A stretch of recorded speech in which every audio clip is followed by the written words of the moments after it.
Media మిత్రులందరికీ కూడా నమస్కారాలు. ప్రజాపాలన ఇందిరమ్మ రాజ్యం లోపట ఏదైతే ప్రజలు కోరుకున్న ప్రభుత్వం 2 సంవత్సరాలు పూర్తి చేసిన సందర్భంలో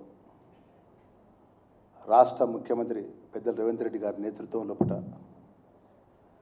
ప్రపంచ దేశాల్లో ఉన్నటువంటి పెద్ద ఎత్తున ఇండస్ట్రీస్ కానీ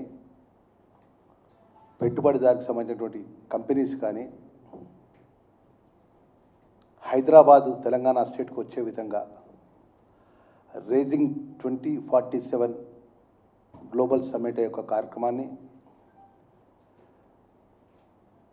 8వ తారీఖు 9వ తారీఖు దేశంలో ఉన్నటువంటి పెద్ద ఎత్తున అనేక కంపెనీలు రావడం, పెద్ద ఎత్తున ఒప్పందాలు చేసుకోవడం, అగ్రిమెంట్ చేసుకోవడం, పెట్టుబడులు వచ్చే విధంగా హైదరాబాదు భారత్ ఫ్యూచర్ సిటీలో మన గొప్పగా గౌరవ ముఖ్యమంత్రి రేవంత్ రెడ్డి గారి నేతృత్వంలో పట్ల అనేక కంపెనీలు పెద్దల ఐటీ శాఖ మంత్రులు శ్రీధర్ బాబు గారు, ఆర్థిక శాఖ మంత్రులు బట్టి విక్రమార్క గారు మరి పెట్టుబడికి సంబంధించి అనేక అగ్రిమెంట్ జరిగిన సందర్భంలో పట్ల 10 సంవత్సరాలు 2014 నుంచి 18 నుంచి 23 వరకు మంత్రిగా పనిచేసినటువంటి మాజీ మంత్రి హరీష్ రావు రాత్రే 8వ తారీఖు 9వ తారీఖు సమ్మిట్ అయిపోయింది. గ్లోబల్ రైజింగ్ సంబంధించినటువంటి పెట్టుబడులకు సంబంధించిన అనేక అగ్రిమెంట్లు సంబంధించినటువంటి అగ్రిమెంట్స్ అయిపోయినా 9వ తారీఖు అయింది. 10వ ఉదయమే ప్రెస్ నోట్ రిలీజ్ చేసినారు. మాజీ మంత్రి హరీష్ రావు ఏమని ప్రెస్ నోట్ ఇచ్చినారంటే, పెట్టుబడులు అనేది కట్టుకథలు, కోట్లు ఖర్చు పెట్టి గ్లోబల్ సమ్మిట్ అని చెప్పి అట్టర్ ఫ్లాప్ అని రేవంత్ రెడ్డి గారిపై ఏకవచనంతో మాట్లాడుకుంటూ విజన్ లేదు, విజన్ డాక్యుమెంట్ లేదు, విజన్ లెస్ డాక్యుమెంట్ అని చెప్పి మాట్లాడడం, ప్యూర్ రేర్ అంటూ తెలంగాణను ఒక విధంగా దోచుకుంటుందని మాట్లాడడం, గ్లోబల్ సమ్మిట్లో ఎంఓయూ వెనుక చీకటి ఒప్పందం అని మాట్లాడడం, 2 ఏళ్ళుగా కోట్లు ఖర్చు చేసిన తిరిగి దేశాలు నిర్వహించిన సమ్మిట్ ద్వారా ఎన్ని కోట్లు పెట్టుబడి వచ్చాయని చెప్పి అనేక విషయాల లోపల వారికి ఉన్నటువంటి తెలంగాణ ఆశ భాషలో మరి ఒక రాత్రే ఒక స్క్రిప్ట్ తయారు చేసుకొని మరి పెద్ద ఎత్తున ప్రెస్ నోట్ రిలీజ్ చేయడం. దాన్ని మన రాష్ట్ర క్యాబినెట్ మంత్రిగా మేము దాన్ని తీవ్రంగా ఖండిస్తూ కాంగ్రెస్ పార్టీ ప్రభుత్వం సీఎం రేవంత్ రెడ్డి గారు ఏర్పాటు చేసిన తెలంగాణ గ్లోబల్ సమ్మిట్ని చూసి అటు బావకు బావమర్దికి ఇద్దరుకు, హరీష్ రావుకు కేటీఆర్కు బైర్లు గమ్మినాయి.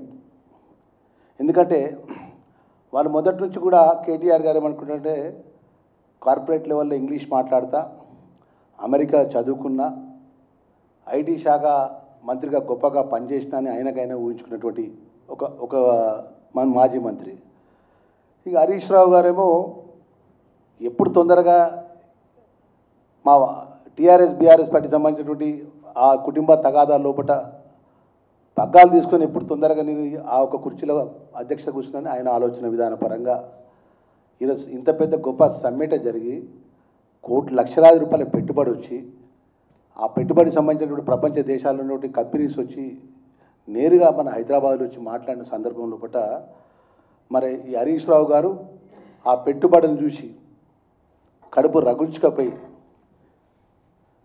ఎవరో రాసిన స్క్రిప్ట్ను పట్టుకొని తెలంగాణ పెట్టుబడిని అవమానిస్తూ, తెలంగాణ పెట్టుబడి పెట్టిన కంపెనీలను అవమానపరుస్తూ, ఒక పరోక్షంగా ఆ కంపెనీల యొక్క యజమానులను అవమానపరిచినట్టు మాట్లాడడం మేము తీవ్రంగా ఖండిస్తున్నాము. మన విజన్ అంటే మాది, విజన్ అంటే రేవంత్ రెడ్డి గారిది. 10 ఏళ్ళు అడ్డగోలుగా దోపిడీకి ఎగబడి దోపిడీ విజన్, మీ విజన్ ఏంటో రాష్ట్ర తెలంగాణ ప్రజలకు మొత్తం తెలుసు. మీ విజన్ మొత్తం కూలేశ్వరంగా కూలగొట్టడానికి మీ విజన్ ఆలోచన ఉన్నది.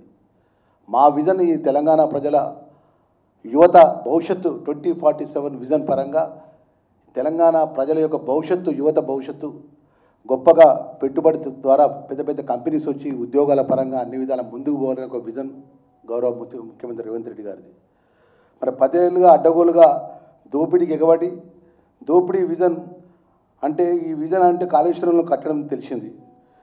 మీ విజన్ యాదాద్రి దేవాలయం లోపల మీరు ఏదైతే చేపట్టిన దేవాలయంలో జరిగినటువంటి అనేక అక్కడ ఉన్నటువంటి ఏదైతే దేవాలయంలో జరిగినటువంటి లీకేజీలు కానీ ఆ దేవాలయం జరిగిన అనేకటువంటి ఇబ్బందుల విషయంలో ప్రజలందరికీ తెలుసు. మరి ఈ విధంగా సెక్రటరీలో కట్టినారు, సెక్రటరీలకు సంబంధించినటువంటి కోట్లాది రూపాయల పెట్టుబడి పెట్టి కట్టినారు. మరి ఏ విధంగా కొన్ని సెక్రటరీలో ఇప్పటికీ చెప్తుంటారు చాలా లీకేజీలు ఉన్నాయి సార్ అని చెప్పేసి. ఈ విధంగా అనేక అంశాల లోపల మరి ఈరోజు గౌరవ ముఖ్యమంత్రి గారు ఎంతో కష్టపడి 10 సంవత్సరాలు రాష్ట్రాన్ని దాచుకొని రాష్ట్రాన్ని అప్పులపాలు చేసి ప్రతి నెల 1వ తారీఖు కల్లా వడ్డీలు కట్టే పరిస్థితి దృష్టికి తీసుకొచ్చి ఈరోజు గౌరవ ముఖ్యమంత్రి రేవంత్ రెడ్డి గారి ప్రభుత్వం, మన ప్రభుత్వం 1వ తారీఖు కల్లా రాష్ట్ర ఉద్యోగస్తుల జీతాలు వేసుకుంటూ ప్రభుత్వం ప్రజలకు ఇచ్చిన సంక్షేమ కార్యక్రమంలో పట్ల 4 సంక్షేమ కార్యక్రమాలు అమలు చేస్తూ ప్రభుత్వాన్ని నడిపిస్తూ ఈరోజు ఇంత పెద్ద సమ్మిట్ చేసి దేశంలో ఉన్నటువంటి వేరే దేశాలకు ఉన్నటువంటి మాజీ ప్రధానమంత్రులు కానీ దేశంలో ఉన్నతమైనటువంటి పెట్టుబడికి సంబంధించిన వాళ్ళు కానీ వీడియో ద్వారా వారు మాట్లాడినటువంటి ఏదైతే విజన్ 2047 మీద వారి అభిప్రాయం చెప్తే ఎంత గొప్పగా చెప్పారు. ఇంత గొప్పగా ఈ దేశంలో ఏ ప్రభుత్వం కూడా ఈ విధంగా దేశంలో పెట్టుబడులకు సంబంధించినటువంటి ఒక సమ్మిట్ని నిర్వహించి ఈ విధంగా గొప్పగా ఇక్కడ చేయలేదు. ఈరోజు తెలంగాణ ప్రభుత్వం, రేవంత్ రెడ్డి గారి ప్రభుత్వం గొప్పగా చేసింది. తప్పకుండా మేము సహకరిస్తాం. తప్పకుండా పెద్ద ఎత్తున పెట్టుబడులు తీసుకొచ్చే విధంగా మేము తెలంగాణ రాష్ట్రంలో హైదరాబాద్కు మరి అన్ని విధాల భారతదేశంలో హైదరాబాదు అన్ని విధాల అనుకూలమైన ప్రాంతం అని చెప్పి వారు మాట్లాడినట్టు సందర్భాన్ని ఒకసారి చూడాలి. మరి ఈరోజు ఆ రోజు వాళ్ళు 14 నుంచి 18 నుంచి 23 వరకు మీ మీడియా మిత్రుల ద్వారా నేను అడుగుతున్న హరీష్ రావును, కేటీఆర్ను, ట్రంప్ కూతుర్ని హైదరాబాద్ తీసుకొచ్చిండ్రు. మీరందరూ మీడియా మిత్రులందరూ సాక్ష్యం. అమెరికా అధ్యక్షురాలు కూతురు ట్రంప్ కూతురు ఇవాంకా వస్తే హైదరాబాద్ మొత్తం ట్విన్ సిటీస్ మొత్తం రంగులేసినారు. ఫుట్పాత్పై ఏదైతే భిక్షాటన చేస్తున్నటువంటి భిక్షగాళ్ళని అందరినీ కూడా పాపం 2 రోజులు 3 రోజులు తీసుకుపోయి వాళ్ళని ఎక్కడెక్కడ జైల్లో కానీ ఇంకెక్కడెక్కడ తీసుకుపోయి బంధించిండు. మన హైదరాబాద్లో పెద్ద పెద్ద డ్రైనేజ్ ఉంటే డ్రైనేజ్ల మీద రెడ్ కార్పెట్లు వేసిండ్రు. మరి అమెరికా అధ్యక్షురాలు బిడ్డ వస్తే బిడ్డ కోసం ప్రజలు ప్రభుత్వంలో మీరు కోట్లాది రూపాయలు వెచ్చించి స్వాగతం పలికి రెడ్ కార్పెట్ వేసి ఆహో ఓహో అనిపించుకునే విధంగా మీరు ఏర్పాట్లు చేసింది కదా. మరి దానివల్ల అప్పుడు మీరు చేసినప్పుడు అప్పుడు ఏ ప్రజలకు ఏం మేలు చేసిందని చెప్పి అడుగుతున్నాం. మీరు ఈ రేస్ కార్లను పెట్టినావు కేటీఆర్, కోట్లాది రూపాయల రాష్ట్ర ప్రభుత్వం ఉన్నటువంటి ఎలాంటి అడ్మిషన్ శాంక్షన్ లేకుండా కాగితాల మీద రాసి కోట్లాది రూపాయల డబ్బులతో రేస్ పెట్టినారు. ఎవరికి మేలు చేసినావు అని చెప్తున్నాను. ఈరోజు మేము చేసినటువంటి ఎంఏ అగ్రిమెంట్ల మీద నువ్వు చీకటి ఒప్పందం అని చెప్పి హరీష్ రావు నువ్వు మాట్లాడుతున్నావు కదా. నీకు నిజంగా చెప్తున్నా, నువ్వు 10 సంవత్సరాలు రాష్ట్రంలో బాధ్యత గల మంత్రిగా పనిచేసినటువంటి నీకు బాధ్యత ఉంటే నువ్వు 10 సంవత్సరాల లోపట ప్రభుత్వంలో మాజీ ముఖ్యమంత్రి కేసీఆర్ గారు, మాజీ మంత్రులుగా మీ బావమర్ది కేటీఆర్ గారు, మాజీ మంత్రిగా మీరు పనిచేసినారు కదా. ఎన్ని మీరు బయటి దేశాల నుంచి ఒప్పందాలు చేసుకున్నారు, ఎన్ని ఒప్పందాల మీద మీరు ఈ విధంగా ఈ రాష్ట్రంలో గ్రౌండింగ్ చేసినారు. ఆ గ్రౌండింగ్ చేసిన కంపెనీ ద్వారా ఎంతమందికి యువతకు మేలు జరిగిందో ఒక శ్వేతపత్రం విడుదల చేస్తామని అడుగుతున్నా. నేను దమ్ము ధైర్యం ఉన్నదా అంటున్నా నీకు. అసలు కార్యక్రమం స్టార్ట్ మొదలు కాన 7వ తారీఖు నుంచి మొదలుపెట్టినారు. నోటికి ఎంత వస్తే అంత ప్రెస్ మీట్లు పెట్టి మాట్లాడడం, సోషల్ మీడియాలో మాట్లాడడం, వ్యక్తిగతంగా మాట్లాడడం, రేవంత్ రెడ్డి అని ఏకవచనంతో మాట్లాడడం.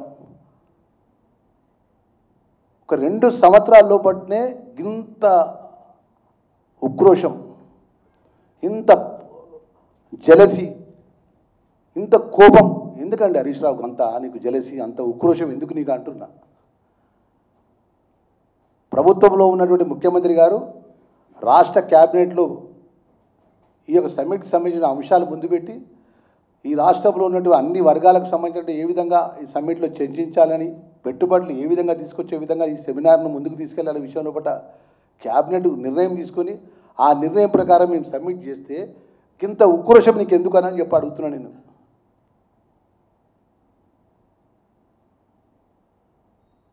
ఏది పడితే అది నువ్వు మొదలై 8వ తారీఖు నుంచి మొదలు పెడితే 7వ తారీఖు మొదలు 7వ తారీఖు మాట్లాడు, 8వ తారీఖు మాట్లాడు, 9వ తారీఖు మళ్ళీ 10వ తారీఖు మార్నింగే ఉదయం ప్రెస్ నోట్ రిలీజ్ చేసినావు నువ్వు.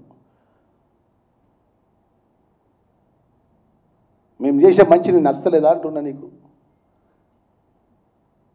ఒకసారి సమ్మిట్కి వచ్చి చూస్తే తెలిస్తే నీకు ఏ విధంగా ఎంతమంది ఎన్ని వందలాది మంది బయట పెట్టుబడి సంబంధించినటువంటి కంపెనీస్ వచ్చినాయి, ఎన్ని లక్షల రూపాయల పెట్టుబడి పెట్టే విధంగా 5 లక్షల పై చిలుకు కోట్ల రూపాయల పెట్టుబడి అగ్రిమెంట్ చేసుకొని రాబోయే రోజుల్లో ఈ రాష్ట్రంలో గొప్పగా మేము ముందుకు తీసుకొస్తామని చెప్పేసి బయటి దేశాల నుంచి మాజీ మంత్రులు, మాజీ ప్రధానమంత్రులు మాట్లాడతారు.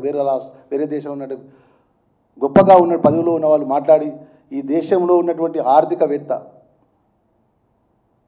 రంగరాజన్ గారు వారు నిన్న వీడియో ద్వారా మాట్లాడినారు. ఏ విధంగా ఈరోజు ఈ రాష్ట్రంలో ఉన్నటువంటి గ్రోతింగ్ పెంచుకోవాలి, ఏ విధంగా ఆర్థికంగా మనం వనరులు సమకూర్చుకోవాలి, ఏ విధంగా యువతకు ఆ యొక్క కంపెనీలో ఉద్యోగాలు ఇవ్వాలి, ఏ విధంగా ఈ రాష్ట్ర యువతను ఆదుకోవాలని చెప్పి ఒక విజన్తో ఒక నాయకుడు ముందుకు పోతుంటే మీ విజన్ ఏముండేది? మీ విధం కాళేశ్వరం కట్టాలి, కమిషన్లు తీసుకోవాలి, మిషన్ భగీరథ కట్టాలి, కమిషన్లు తీసుకోవాలి, ఏ కాంట్రాక్ట్లలో ఏమేం చేయాలి, కమిషన్ రావాలి, హైదరాబాద్లో ఏ భూమి కొల్లగొట్టాలి, ఎంత కమిషన్ తీసుకోవాలి. ఇది తప్ప ఏదైనా విజన్ ఉండదా మీకు అని అడుగుతున్నా. నీకు మీ విజన్కున్న మీకు ఏమైనా ఆలోచన పరంగా మేము ఎప్పుడైనా ఆలోచన చేసినారా అని చెప్పి అంటున్నా. 2014 ముందు మీరే అన్నారు కదా, మన రాష్ట్రం మనం పరిపాలించుకుందాం, మన నీళ్ళు మనకు వస్తాయి, మన ఉద్యోగాలు మనకు వస్తాయి, మన పరిపాలన మనకు వస్తాయని మాట్లాడి ఉద్యమ పార్టీగా మాట్లాడి 2014 నుంచి 18 నుంచి 23 వరకు మీరు చేసిన తెలంగాణ రాష్ట్ర ప్రజలకు చేసిన మేలేందో ఒకటి చెప్పమని చెప్పి అంటున్నాను నేను.